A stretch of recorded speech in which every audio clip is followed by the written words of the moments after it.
Hola, ¿cómo están, escroleros y taperos? Aquí lo prometido es deuda, estamos de manteles largos porque hoy vamos a hablar de cómic, de novela gráfica, y era algo que nos estaban pide y pide y pide, y tenemos un tema de lujo, ¿no? Con un invitado también de lujo, ¿no? Que es Carlos Reyes, colaboró en el guión para el cómic de Los Años de Allende. Desde Chile, ¿nos saludas, Carlos? Hola, hola, ¿cómo están? Muchas gracias por la invitación. Aquí estamos para hablar de cómic con ustedes. Hola Carlos. Oye, acá en México tenemos un profundo cariño para pues, todos los hermanos chilenos, ¿no? Desde exiliados, escritores, cineastas, hasta futbolistas, ¿no? Que han jugado en el América, por decir. Entonces Sí, va a ser una plática, pues, digamos, pues en confianza, ¿no? Mira, Rodrigo se está uniendo también con nosotros en este momento. Hola Rodrigo, ¿cómo estás? Soy Salvador de Scroll and Tap.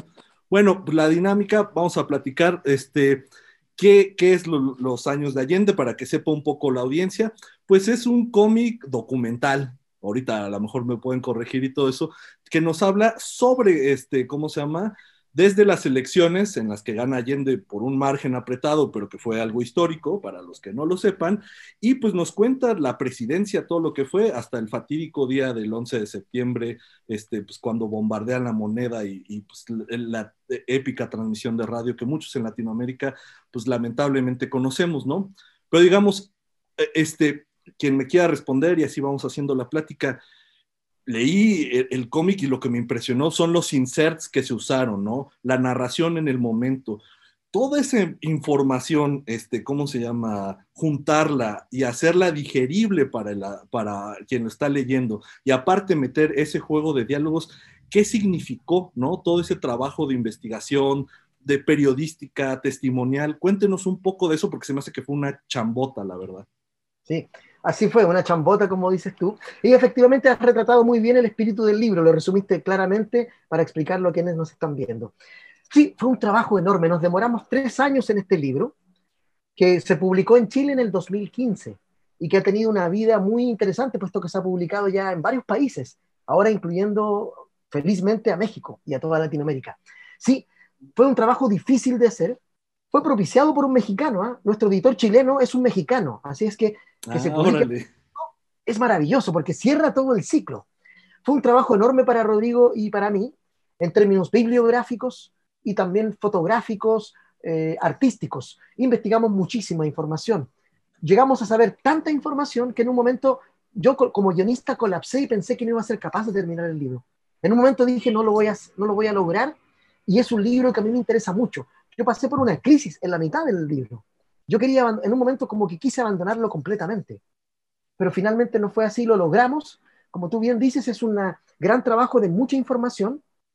Si el público que lea el libro siente una vorágine de información, datos, frases, sucesos, significa que logramos lo que queríamos. Nuestro objetivo era mostrarle al lector y a la lectora lo complejo del momento y todos los hechos, que fueron muchísimos, que se fueron sucediendo ahí, algunos terribles, otros no tanto, siempre políticos, por cierto, que fueron afectando al gobierno de la Unidad Popular con ataques directos tanto desde dentro de Chile como desde fuera de Chile. Entonces, si logramos comunicarles a ustedes esa sensación de urgencia, de estar abrumados, nos damos por pagados, puesto que ese era el objetivo.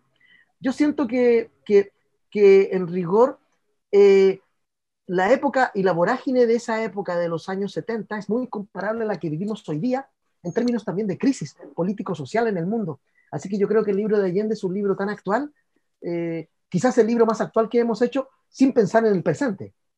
Yo creo que si hubiésemos hecho un libro sobre lo que pasa en este momento en el mundo, no habríamos hecho un libro tan actual como los años de Allende. Yo creo que puede estar esta vorágine, ¿no? Que se siente, pero está muy bien dividido el libro. Cuando van dividiendo los años y van poniendo las frases, esos espacios en negro también ayudan como momentos de reflexión, ¿no? Exacto. Para que uno vaya conociendo. Pero también lo que me interesa en este libro documental y la parte gráfica, ¿no? Es cómo pudieron establecer muy bien el hilo conductor con el periodista, con John Niche. O sea, no se siente forzado, pero John Nietzsche nos ayuda a conocer como la parte humana, ¿no? como la parte que había, o sea, desde escuchar una canción, ¿no? De Quilapayún o Víctor Jara en un restaurante, ¿no? Hasta las cosas que se hablaban en los lobbies, como en la Embajada de Estados Unidos.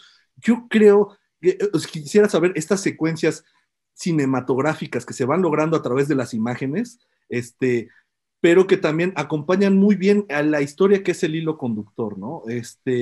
¿Qué reto significó incluir esto sin que se sintiera como forzadísimo, digamos?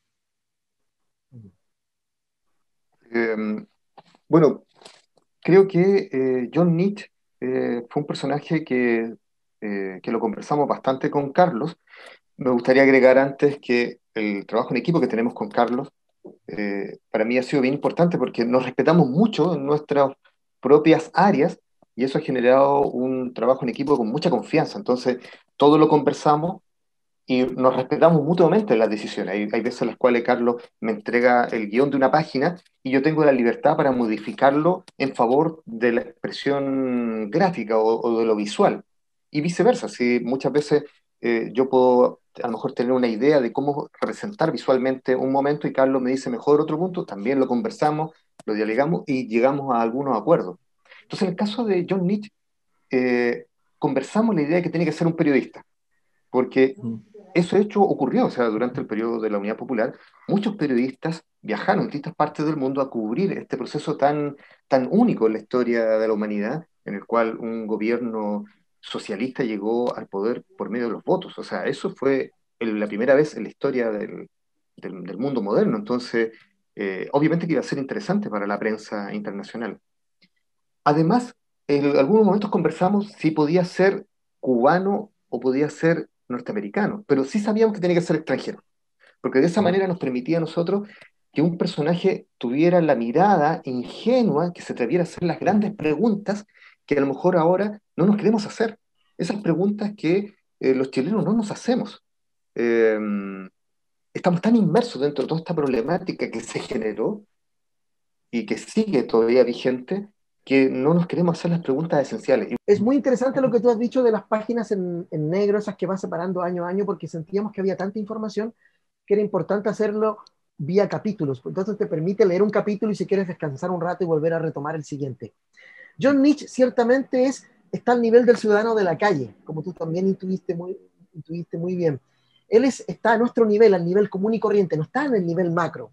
Él sabe lo que las gentes le dicen, él investiga lo que los periodistas hacen, ¿no? Lo que los políticos le dicen, lo que el entrevistado callejero le dice.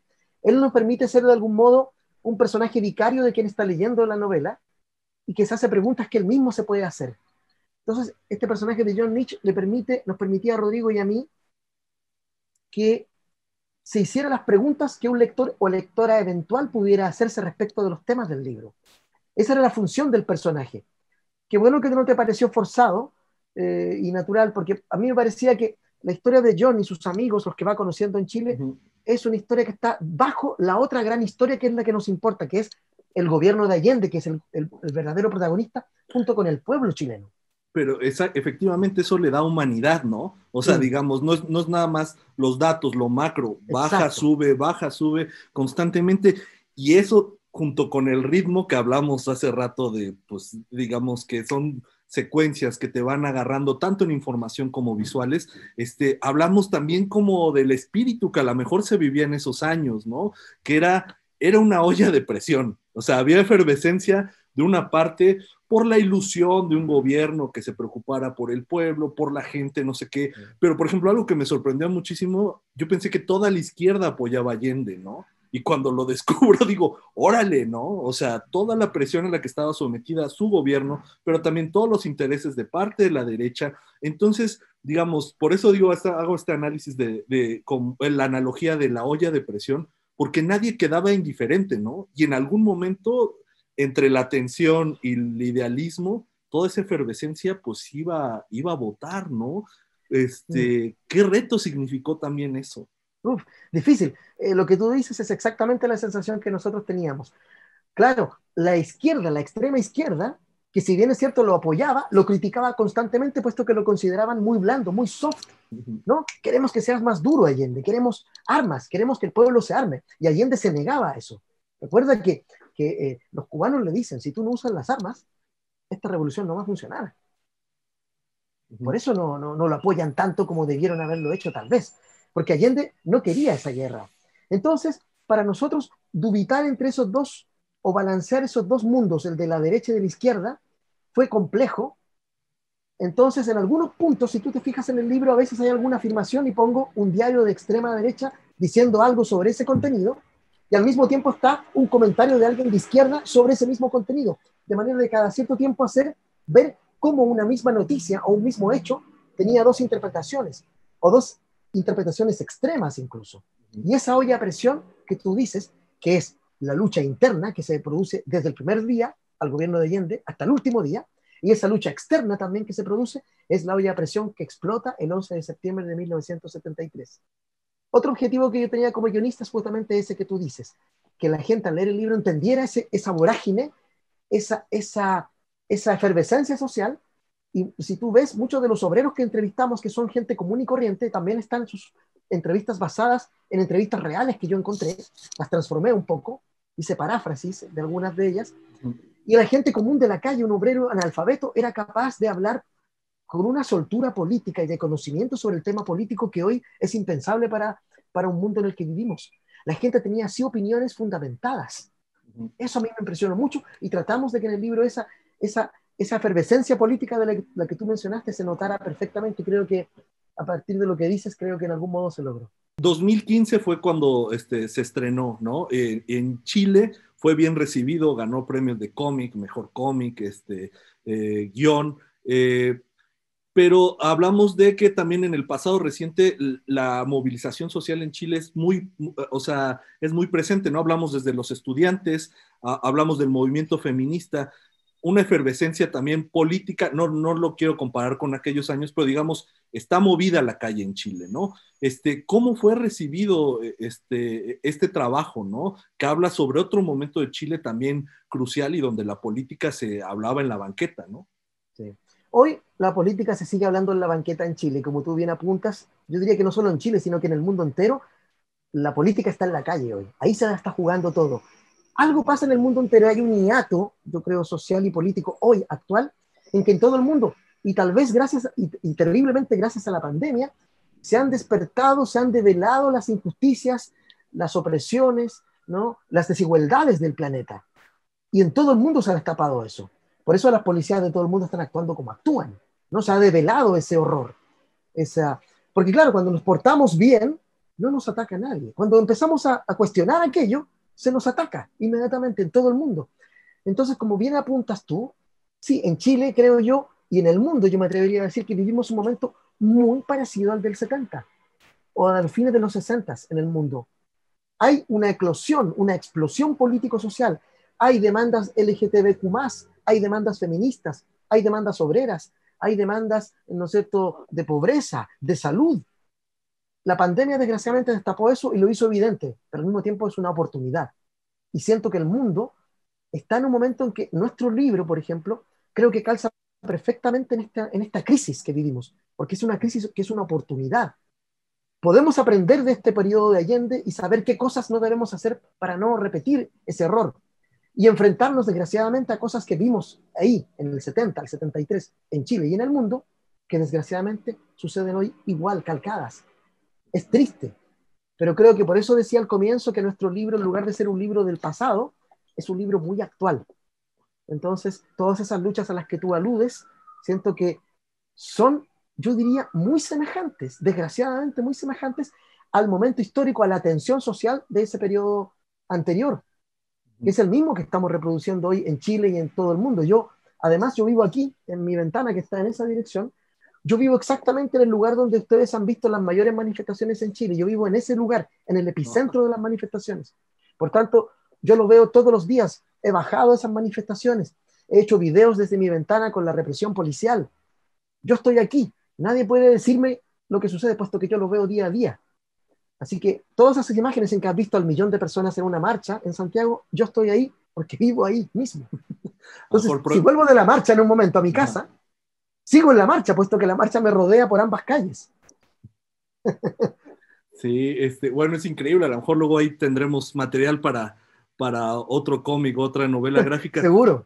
Ya para ir cerrando, Carlos, oye, algo que me parece muy importante, el Fondo de Cultura Económica abre su colección de popular cómic, ¿no? Y está padre porque, bueno, su libro es tan famoso que también en Francia tuvo muy buena recepción, pero a mí se me hace algo muy icónico que esta historia pueda llegar para todos, porque, o sea, si, eso le digo a la audiencia, ¿no? Si no sabes nada, ¿no? Y tienes interés, te va a guiar y no se va a sentir forzado en nada. Si sabes algo, te va a gustar y te va a ir llevando, y si sabes mucho, vas a encontrar cosas que no sabías de seguro, ¿no? Pero a lo que voy es, se me hace muy importante que pues, el fondo tiene distribución en toda América Latina y la verdad está en un precio muy popular. Para ustedes, ¿qué significó ser incluidos en esto como el primer lanzamiento y que esté al alcance de muchos latinoamericanos, ¿no? Esta historia tan entrañable de Chile. Es algo que nos llena de orgullo y nos ha hecho muy felices.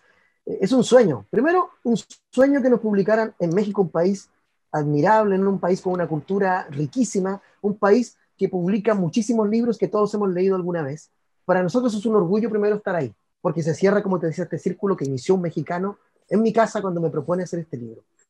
Pero por otro lado, es un sueño que con Rodrigo albergábamos hace ya un par de años, que en Chile, por ejemplo, también se hiciera una edición aún más barata y popular de los años de Allende. Y ahora, qué más felices que esa edición va a llegar no solo a México, sino que a toda Latinoamérica. Eso me llena de felicidad, porque ¿cuál es el mayor logro de alguien que escribe o que dibuja? ¿Cuál es? O de alguien que hace comunicaciones como tú. Es que mucha gente te vea o te lea. Eso es lo que queremos. No hay nada más feliz que eso, a un precio además accesible para cualquiera. Eso me llena de felicidad y yo invito a todos a leer este libro que van a darse cuenta de que les habla más del presente que del pasado. Es una historia de mi país, pero que pudo haber sido y que es la de muchos países. Es un sueño, una utopía que se acaba en el 73 y que comienza un mundo neoliberal muy fuerte, ¿no? Muy despiadado, y que ha dejado de lado un poco a la idea de persona. Allende, una de las gracias de Allende, de los éxitos de Allende, es que él puso en el centro a la gente común, como tú, como yo. Y por eso que la gente que le conoció en ese momento lo admira aún, porque dijo, al fin nos dio alguien una palabra, una voz que nunca habíamos tenido. Esa cosa que parece un poco cliché y que lo dicen los políticos ahora todo rato, Allende lo hizo de verdad. No era un cliché, la gente de verdad sintió que era su gobierno. Yo era un niño, un pequeño, cuando comenzó los primeros años del gobierno de Allende, y viví toda mi adolescencia y parte de mi vida adulta en dictadura. Entonces, yo valoro mucho la democracia. Creo que no se debe perder por ningún motivo. No hay ninguna razón que justifique el cese de una democracia ni el asesinato de personas. Así es que yo invito a todo el mundo a releer esta historia en una clave contemporánea, más actual, y en toda Latinoamérica eso me llena de felicidad. Como te repito una vez más, para nosotros es un logro estar en toda Latinoamérica. No me interesa tanto Europa, a mí me interesa mucho más Latinoamérica, de verdad. Y esa voz y esa historia que compartimos, ¿no? Y que para bien y para mal, lamentable como caso de desapariciones, guerra sucia, todas estas cosas que nos unen como latinoamericanos, pero que nos ayudará a reflexionar la historia y a sentirnos ahora sí que más cerca, ¿no? Ya saben, en el Fondo de Cultura Económica, 140 pesos. 140 pesos, ¿qué se gastan con 140 pesos? La verdad está baratísimo y para novela gráfica y cómic, que estamos acostumbrados a precios mucho más altos, la verdad, éntrenle, es una historia magnífica, todo lo que hablamos también de la historia, pero también gráficamente hay unas secuencias bellísimas, ¿no? Que son imágenes consecutivas, con poco texto, y que te van reflejando y que te van llevando y que te van haciendo reflexionar el lado humano de esta historia. Pues muchas gracias, Carlos, por tu tiempo y por platicar y toda esta experiencia que nos has regalado en los años de Allende. Muchas gracias para ti y para la gente que te escucha y que te ve. Te agradezco este momento de conversación y ya saben, lean Los años de Allende y apoyen esta colección, porque si la apoyamos, va a haber más cómics editados en México a ese precio imbatible. Bueno, Chao. muchas gracias. Muchas gracias. Adiós.